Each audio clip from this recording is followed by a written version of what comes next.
Hey guys, in this video I'm going to show you how you can download a zip file from Overleaf.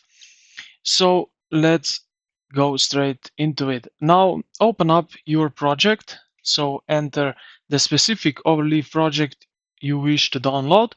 Then access to the menu. So at the top left corner you will see here File, Edit, Insert and so on. So click on File and then find at more at the end, find the download as a source zip.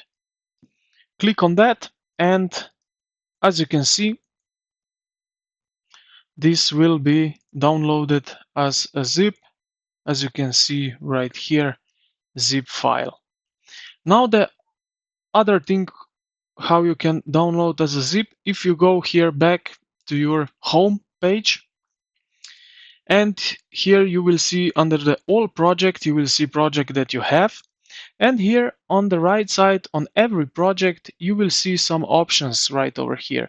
And the second one here is download zip file. So if you press here, you will download basically the same zip file as we did moments ago. And yeah, this is how you can download zip file from Overleaf.